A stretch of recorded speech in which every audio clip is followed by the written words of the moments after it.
So if you need another reason to like my orange 41 cow right up here, I remember Ian Mitchell Ines at Greg Judy's grazing school talked about how when they first started rotationally grazing, they'd open up a new paddock and all their cows would walk in, and then the animals would eat all the calves.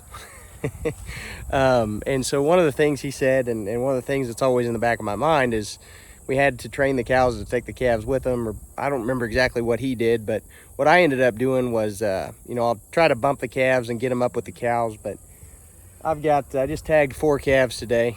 So they were born last night or, this morning. And I've got, I don't know, there's a bunch of little bitty babies in here, and they just don't have any head to them at all. And so one of the things that I really try to do is make sure that I'm either going to get them up and get them paired with their mamas before I move the mamas.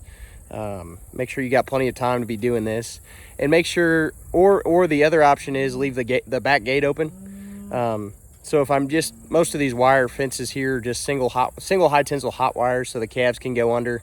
And I try to keep it to where I'm just moving, across underneath the next wire, so that calf can, when they get up, they get hungry, they go to mom. We don't have a lot of predators here. I mean, I'm not saying a coyote wouldn't take the opportunity to get a calf, but it's not extremely likely they're going to come up here in Missouri and take a live calf. There's a lot of food sources around for them. Black buzzards are becoming an issue, but I haven't experienced, knock on wood, haven't experienced any issues with that yet. So the predator thing isn't really huge for me. So just moving those cows and then having a wire, when those calves get hungry, they'll get up, they'll go find mom. It's probably the lowest stress situation. But if you have a back fence or something, it's super important to either leave the gate open so the mom can come back, or make sure that you scour the field and then come back probably the next morning or that night, or within 4 to 6 hours when they would nurse again, and make sure you didn't miss any calves. If you hear a cow bawling, you screwed up. You got to get that cow, send it back to the calf is probably the best luck you'll have. And then because that cow just went through that gate, she'll be pretty likely to grab that calf, and you could drive them both together through the gate. If you try to drive the calf to the cow, especially these little bitty calves, a lot of times they just lose their mind and they just take off running. I miss getting it on video, but I had 17 of them just flip their tails up. I got a little impatient, wanted to come back and grab I have one calf that's got an issue that I need to check on. Anyway, the cow started to turn around in the back because Orange 41 here's a good cow. She didn't want to leave her calf. So I came back here and I drove through that wire gap, and then 17 calves just immediately turned around, put their tail up, and just sprinted 200 yards. You can see them still running back here. And part of that, it's just a beautiful day. That it's like not quite 70 degrees. These calves are just feeling their oats. They're feeling good. It's not really a huge stress issue, but some of it's going to be a little bit of stress. But the reason that this occurs is when you move them to a fresh paddock, or anytime you feed them or give them a bale of hay, that mom's interest is going to be in filling her belly and trying to get the best bite of food, the competition, all those things that high density rotational grazing or, just once daily feeding, there's consequences to that. And so that cow's going to put her head down. Most of the time they're going to forget about their calves. So you either have to stimulate them, or you have to breed genetics that will go back and take care of their calves. And the only cow that came back here, there's one cow that just had a calf probably an hour ago. So she was still back here with the calf. That's pretty typical. Once those calves get 2 or 3 days old, most of those cows they'll put their head down and they'll ignore them for a while. Orange 41 is an exception. She's an exceptional cow.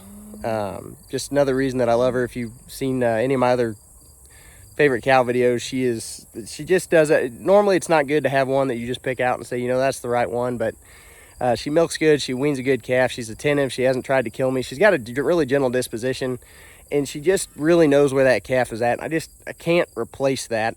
And I don't see it I've got a lot of what I would call good cows, but I don't have too many Orange 41s. Like I said, we just opened a new paddock.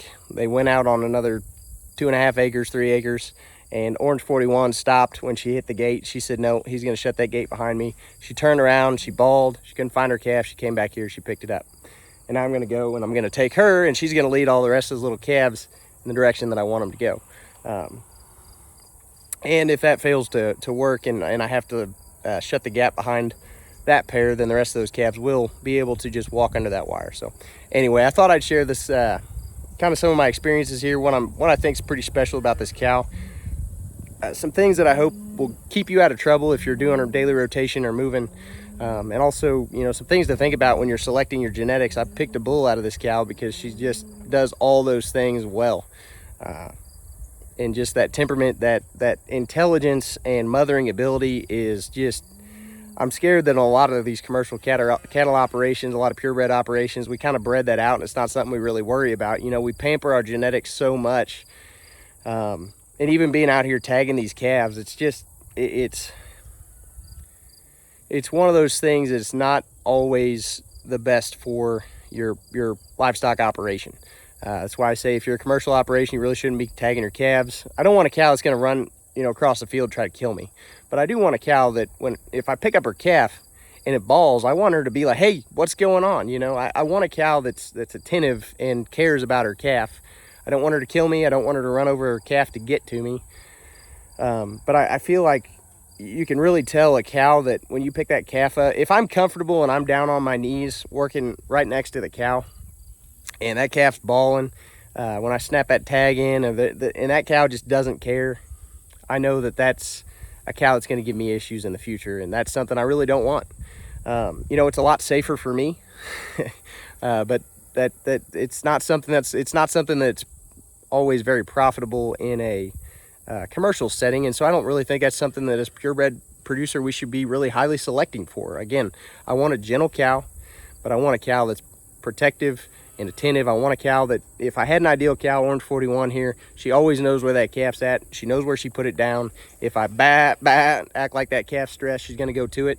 She knows where it's at. She doesn't usually get too far away from it. And then, like I said, I don't have very many cows that when you turn them out onto 3 fresh acres are going to go back for, you know, 10-15 minutes till they get their, you know, their first taste of grass. And that's, I can't say that's a huge negative, because that, you know, we're kind of training that into them a little bit too, so that hides some of that mothering ability. But when you get down here and you tag them, you kind of know, like, if I'm going to tag Orange 41 calf, I want to grab it, throw it on the four-wheeler, or get underneath a hot wire fence, or put it in a pen. You know, not that she's tried to take me, but she's the kind of cow that has the potential, and you know, she's got me worried a little bit. And that's what that's kind of, for a commercial operation, I think that's really where you want to be. You don't want to be tagging those calves unless there's an issue. If you have an issue, put them in a pen. You know, you don't want to take the nature out of the cow.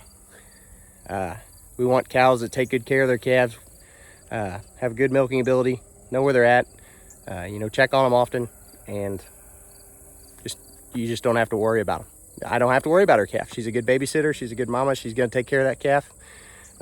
You know, if we were farther west and we had more aggressive coyotes or something, you know, that cow would she's going to be over there just tearing them up. And so I think that's important. That's valuable. But she still has a great disposition when she's not, you know, doesn't have a fresh baby. Even if she does, I can walk up and scratch her as long as I'm not messing with her baby. Just a really good cow. So hope this helps you guys. If you like this video, like, subscribe, follow for more. We appreciate you.